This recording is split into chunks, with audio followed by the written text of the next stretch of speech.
The 10th season of Consider This is brought to you in part by From the Top, a national program showcasing the musical talents of young people.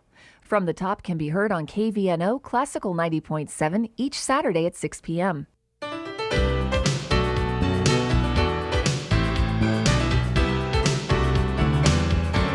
Consider This, a program of issues and information behind today's news. Once again, from the campus of the University of Nebraska at Omaha, here is your host, Andrea McMaster.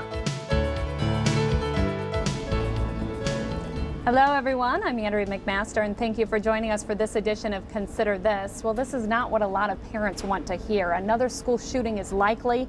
There is no guarantee that it won't happen again, and there's no sure way to stop it. These statements are all recently from the Federal Education Department. With several deadly shootings recently, many parents in Nebraska have been wondering about the safety of their children and the safety of our schools. And this week on Consider This, we're going to be addressing some of those issues, plus talking about why violence would happen in our schools. Why are people bringing violence into our schools? We're going to be talking to a psychiatrist from a local hospital about that as well. So our guest this week, I'm going to introduce you first to Dr. Todd Stull, psychiatrist at the Nebraska Medical Center. And thank you for being here, Dr. Stull. Thanks for having me. And also Susie Yokley Busby, and we're so glad that you could be with us as well. And you are the Safe, Secure Discipline Coordinator for Omaha Public Schools. Yes, I'm going to have you explain what that title means in just a minute. But first, I really want to get to really what the heart of the issue, what we've been talking about. You know, when we heard about Columbine, first off, that was like people reacting. I can't believe that violence would happen in schools. And then recently, since then, we've heard about bomb threats, people writing about threats on the bathroom doors, shootings, a child murdering a principal, and it just goes on from the shootings in the Amish school to Bailey, Colorado. And Nebraska parents, I think, are reacting, and are rightly to react this way. I'm scared. I'm scared to send my children to school, or how safe are the schools in Nebraska? And so how would you react to that? How would you, if someone asked that question to you, how would you answer that? Dr. Stull? I think there's a number of issues here that are involved, and for us to take measures to look at what's going on is very important. I think that when we talk about the violence that we see with our children, it's not one single factor. There are several things going on, and there are things that we can do not only at home and with the parents, but within the school system. And there's no one contributing factor, I think, that would explain all of the violence. I think there's several levels of issues that are taking place for these kids and families. If I could dovetail on that, I think what we see daily in the schools and in our community is not just what's happening right now in the during, but what's happened before and what's going to happen after. And as we chatted before we started, sometimes the most frightening thing is how we respond to something, not the actual event. And we have to keep in mind that there are millions and millions of children every day that are not going through these horrible things. We have to remember that we get more of what we focus on. So in the schools, if we keep our eye on being proactive, setting an environment so all staff, all students, all family and community members that are taking part in that school know what's going on and know how to take part in a positive environment to make the school safe, secure, then we know that if that 1% of thing happens, hopefully everyone is ready to handle it, and we can help to be proactive instead of being reactive, and it won't happen again. Which is really the key of the program that you're involved with, Safe, Secure Discipline. And tell us a little bit about that program and how it's really unique for Omaha Public Schools to have it in every single one of their schools. Every school. And I am one of 5 facilitators. We have the wonderful opportunity of being in and out of schools. Today I've been in a number of schools working on crisis plans, working on belief systems within the staff, working on expectations and procedures in common areas, in classrooms, focusing on the 5 or 10% of students that might need extra help and making them part of the larger population of being successful. As Dr. McKeel tells us and leads our fight against this not happening, what we want is for all students to be academically successful, but we know that happens when kids are socially, emotionally, and behaviorally successful. That's where we get a safe, secure school. And that's how we look at these terrible things in a proactive manner instead of a reactive manner. We can react to things forever, and what we'll get is a product. We don't want product, we want process. As facilitators, we say that in all our schools. We have a team. We train everybody that walks within that school, cafeteria staff, custodians, teachers, students, family and community when we can, so that everybody is part of the ongoing process. That's where safety comes into it. Well, recently we've heard so much conversations about more security in our schools, from installing security cameras to installing metal detectors, hiring more police officers, security guards to be at schools, requiring visitors to sign in, having all locked entrances. Is this good? Do you want to answer? Sure. Is it good? Well, I think it needs to go deeper than that. If we have these devices that are metal detectors or wearing ID badges, that may be good. But more importantly is teaching our kids to communicate, express their feelings, express their concerns. 80% of these school shootings, other kids knew what was going on in 80% of the cases and had heard about some of the comments and how they were going to make the attacks, and the kids didn't come forward at the time. So we need to give the kids the skills to come forward, the confidence to come forward and talk about, hey, I've heard something concerning, I'm worried about it. And we need to encourage our kids to express themselves. When you look at when they studied these children that had problems, these adolescents, most of them were males. Most of them went to the school. Most of them didn't make direct threats, but most of them were bullied. Most of them felt like they had some personal failure that they couldn't cope with. So it wasn't kids who were, the majority were not kids that had mental illness. The majority were not kids that had substance problems. The majority of kids came from two-parent families that got good grades, that integrated into the school, but yet they were bullied. They felt they had personal failures. Some of them had suicidal thoughts, but they had developed this plan, so they just didn't snap overnight. It was a process, and other people saw what was going on. So if you go into the schools and you ask the people that work in the schools, what they found from these studies were the teachers would say, oh, we knew this individual was having problems. Or the students would say, yeah, Johnny's been talking about this, or he's been behaving a certain way, and they looked at it. So it wasn't the typical things that we would associate with somebody who is violent. And I'd be glad to talk about those, but that's kind of my response to what I think your question is here. Your talking makes me think of Dr. George Sagai speaks of a triangle, and 100% of a population of kids can fit into that. 80% are, by research, going to follow whatever standards you have set in that environment, whatever expectation, procedure, whatever culture you have built into it. 5% may never. There's 15% left in there. We call those the swing kids, and they're going to swing whichever way the culture of the environment leads them to do. So if you have a positive environment where all staff is coming together, if we want this place to be a safe place, then what are we going to do to make that happen? Because we know our belief system regulates our actions. And so if the adults have set an action and a standard, then that will set the precedent for the students. And so we get more of what we focus on. If we've set that in a positive manner, we have expectations and procedures posted, which you'll find in all OPS schools. If we have a plan for kids who can't quite make that work, so we can find the resource to make them successful. We can find people like me that are in and out of schools. You may visit a school, parents, they can follow that expectation and procedure. What are we going to end up with? 95% of the population of students knowing what to do and feeling safe enough that if something's not quite right, they know who to go to and how to follow the procedure. So to answer your initial question, can we make that happen with more metal detectors or signing in? I suppose that's a help. That's not going to change the behavior and the culture of the environment. Really a false sense of security that way in essence, because you've got to get the kids involved, you've got to get the teachers and the administration, but it also has to start at home. The family has to talk about it. The parents have to be available. They have to discuss these kinds of things. We don't want to overreact to a situation like this, and it's tragic what's happening. I'm not downplaying that, but this is not the common thing that happens. Our schools are safe, for the most part. Don't panic. only 1% or less than 1% of violent acts of homicides happen in the school setting. You are 100 times more likely outside of the school to die if you're a student, from gang activity, from drug and alcohol related kinds of problems. So it's much more common.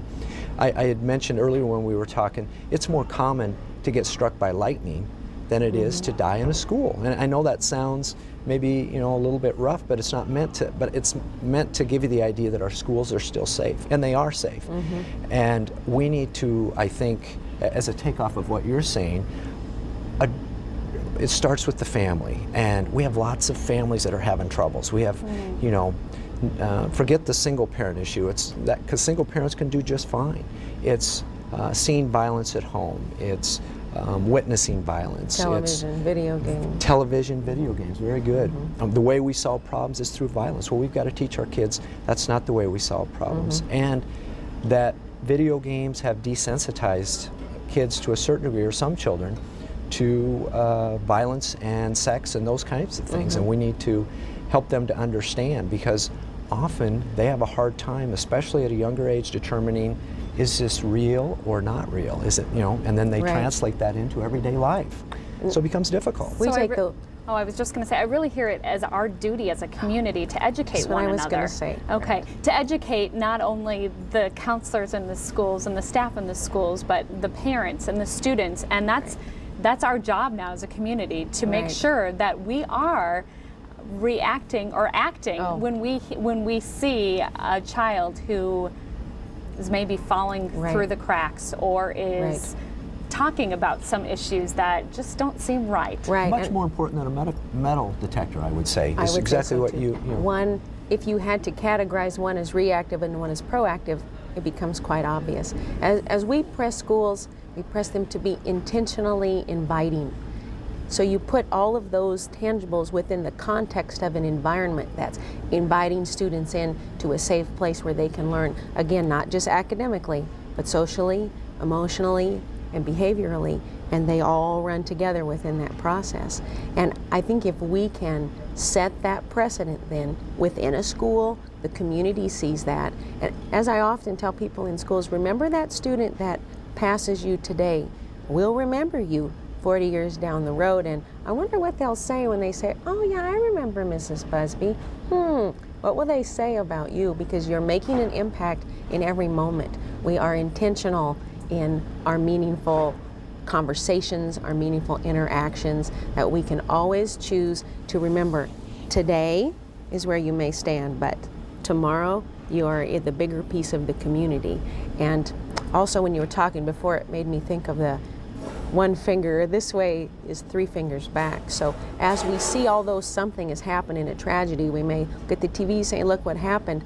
What part am I going to play within this context? And in the schools, we really press for that. Within that process, as a whole, what will we believe? What will we ask our students to portray? And then how will we help the family and community to support us? So what can students look for in another student, or their parents look for in their children, of maybe signs of a child who's struggling in school emotionally, a child who's being bullied, a child who's ready to break, a child who might act out either in suicidal way or violent way towards others? What would you look for? I think the bullying issue needs to be addressed right up front. If you see those kinds of things happening, it's very important to kind of address those within the school system and with your own children.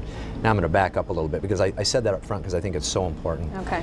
You see kids that are having troubles, and some of the factors that go along with that, these children may struggle academically, they may be more impulsive, unpredictable, they are often victims of abuse or violence. They have a low frustration tolerance. Their emotions often drive their behavior. They feel sometimes like a personal failure or may hold a grudge. And if you look at some of the data that's come out from the Safe School Initiative study after Columbine, we found with that a number of the individuals that were victims were teachers and administrators, because of a grudge being held or frustration being held with them. And so what's happening at home? Well, the parents are often maybe drinking, not always, but could be drinking, could have substance problems, could be violent, could express their emotions through aggression. They're often not connected with their kids, so there's that lack of a bond or being there and being available for them. Within the society and the peer groups, these kids may be involved in gangs. Not all of them, though. They may tend to associate with people that don't fit in. These kids may feel singled out or isolated, and they may, in essence, to fit in, have to do some kind of violent act. Overall, one of the kind of factors that you'll find with these kids that do commit violent acts is they feel inadequate and misunderstood, and they can't cope with personal failure or loss. And that's a really key issue. So you're going to see kids in school, and the other kids are going to identify they get frustrated easily, they yell out, they may throw tantrums, they get angry easily, they don't get along. The teacher's always having to kind of discipline them or quiet them or redirect them. And there's a disturbance, I guess what I'm saying, in usually not just one aspect of their life. If there's a disturbance in one aspect of their life, usually the kids are resilient enough to be able to deal with that.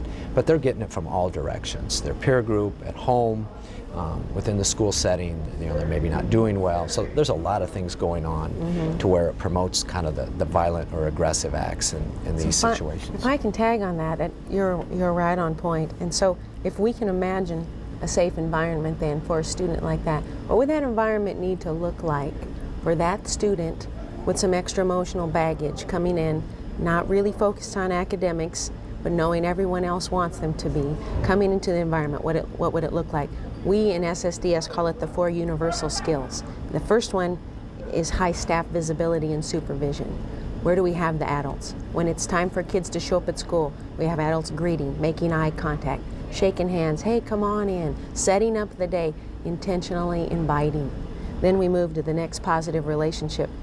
Hard to build a relationship if you're not visible and available. And so we know high trust comes within relationship. The people we go to when we're in need are people we can trust. We know that they'll be there for us. And so if we have staff members available and we have them building trust and working within the parameters I mentioned before, expectations, procedures. Some schools use characters count, some use a high five, methods of building integrity into the day. Next we go to preventive teaching. Now if I know that every day you're going to come into my classroom and pop her in the back of the head, okay, whose issue is it now? Of course you're the one who did it, but if I know you're going to do it, it's my job to help you be preventive there and step outside before you get there and say, hey, today's your day to be successful. Let me walk through you real quick what I expect of you today, because I want you to leave here knowing that you had the best day ever. So now I've walked through, I'm visible, I have a relationship, I've been preventive. What happens if you still make the wrong choice? Well, then I have some system there, we call it frequent feedback, that can help you be successful. So we're always moving toward making that child successful, not just academically, but socially, emotionally, behaviorally. And we teach whole staffs and parents, if you can make those 4 pieces a piece of your everyday life, any kid, even a kid that's coming to school with those issues, is going to feel safe enough that they'll ask for help. Or you're going to be so involved in their life that you'll see the signs and be able to say, hey, let me help you through it. So when you look at those issues that way, I don't know if you're like me, I can even feel my body different. I'm not as tense or afraid about it because it makes you know, that's right, in this place, I'm as responsible as the next person. And I want to know on my staff that we're working together to gather these kids in any age and make them safe and make them successful. Well, what I think is unique about what you just mentioned, and I know discipline is in the name of the program, right, but I don't hear punishment, which I think is so negative. We call it the P word. Right. what I hear instead, and I think children receive it that way, or young students receive it that way.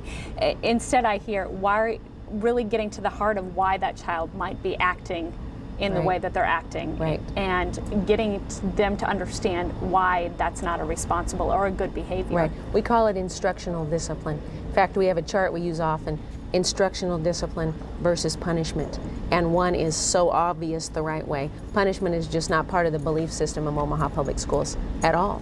It's not a choice that makes you get better at things. Now, I might do what you say if you punish me, but that's not because of me now. That's because you wanted me to. There's no integrity in that. I'm not going to learn. And in a school environment, we would expect, as parents, we expect education to be happening in each realm. Remember, not again just academic, social, emotional, and behavioral. And so we teach staffs how to use instructional discipline. Reteach, reteach, reteach. How many times should I reteach this student if he's walked in every day and hit her in the back of the head? You're the teacher. You find a way to teach them, just as you would math.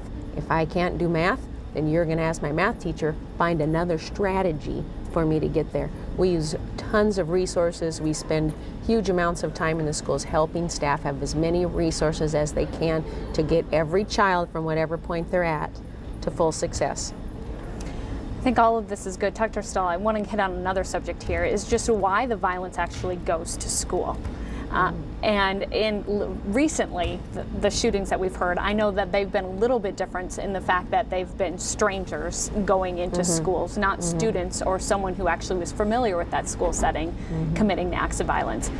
But why does it go to the school? Does it have to do with copycat? Does it have to do because we've started to see it on the news? I mean, I thought that especially 3 shootings in a school in 1 week, I thought, well, you turn it on, you keep on turning on the TV, you don't want to turn on the news anymore because you don't want to hear about another school shooting in a school. So is it a copycat issue? Is it because people are hearing about this happening in our school, so this is the place I'm going to do it? It really, and obviously it's the top of every news story in every city.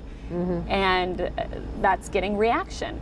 I don't know. It's thoughts that people have been talking about recently. What would you say about it? I'd say, again, there's not one issue. Is it related to copycat? Probably. Is it related to the media exposure and talking about it? Probably. But the other factor that's going on is that kids spend a lot of their day in school. There are certain expectations that are there that may be different than what's at home. And the way you solve problems at home, in some cases, is you use violent means. So if I'm not getting what I want, this is the way I've got to solve it at school. It may be a personal grudge. It may be they're very frustrated with the situation. The other aspect that's going on, though, especially with the teenagers, and that's what we're seeing mostly, they need to feel like they're fitting in, or their peer group is the most important thing. So a violent act isn't necessarily always fitting in, but yet that's who they're being judged by often at school. And if they already know they're going to get it at home, and now they feel terrible because of what's happened in school, or someone's bullying them at school, they may lash out or strike out there. It's more difficult maybe to strike out against dad at home, because dad will come right back at you, or mom, or what have you. And so they may feel like they can get away with it more in school as well. I guess what I'm saying is there's lots of things going on here, and I don't think you can hang your hat on one particular issue in terms of what's causing this kind of behavior that we see in school. But all this being said, because it was hard to turn on the news recently and not see a school shooting, not see parents crying, and not see just a community devastated, what do you say to your children who are ready to get on the school bus or ready to walk to school the next day about them walking in the doors of their school? How do you reassure your children that it's okay where they go to school? I think I know what I would say to my children. If you wrote out the word community, what's the middle letter? You.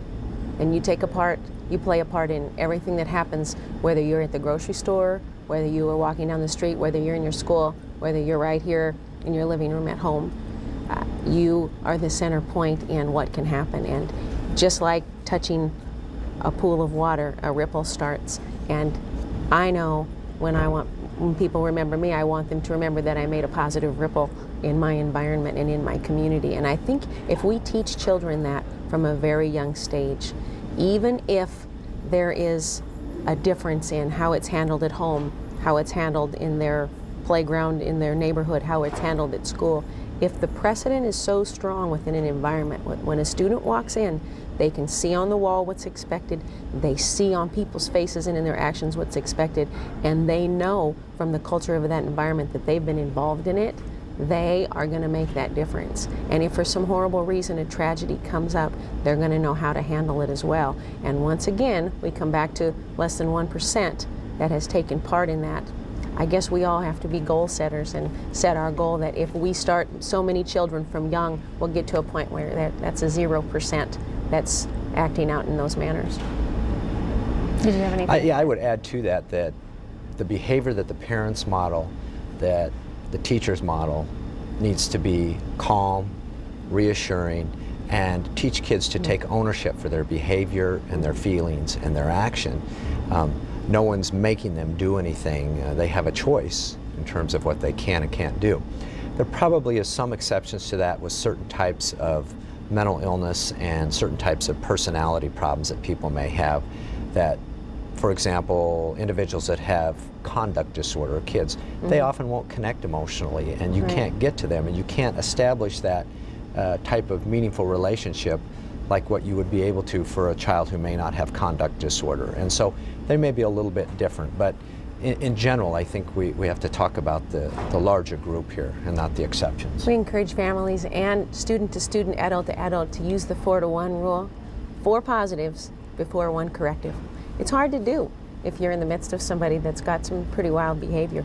It's even hard with a spouse sometimes, or someone you work with. Think, before you come up with 1 corrective thing, build the trust, build the relationship, be available in their life, because they're going to hear you better and they're going to hear you differently. And if we can teach parents to do that at home, kids get used to setting a positive standard in their own life, so when they do have to react, it can come out in a positive manner. That's a very good point. We're so used to hearing the negativity. Positive comments with gentle tone are much more meaningful, and people will be more willing to change their behavior. And children and teenagers aren't any different. They're going to respond to that as well. So I think good role modeling and how you handle the world. You know, one of the things kids really, it's normal in normal development, is to please their caregivers, often their parents, to, and this happens on a conscious, on an unconscious level as well. And their job is to try to get the approval of their parents. And so if you set a good example as a parent, as a teacher, wow, you're going to get, you know, positive kudos for that. And one of my favorite quotes to add to that is, Jane Nelson says, if you do have to have a consequence, it needs to be the 3 R's: related, reasonable, and respectful. That's a great way to end, because we have to wrap up. Related, reasonable, and respectful. Right. And thank you for joining us for this week's edition of Consider This. We're glad you could be with us. Consider This is an issues and information program produced by UNO Television. More information and program archives can be found at unotv.unomaha.edu. If you'd like to share your comments about this show, call UNO TV at 402-554-2516 during regular business hours. The 10th season of Consider This is brought to you in part by From the Top, a national program showcasing the musical talents of young people. From the Top can be heard on KVNO Classical 90.7 each Saturday at 6 p.m.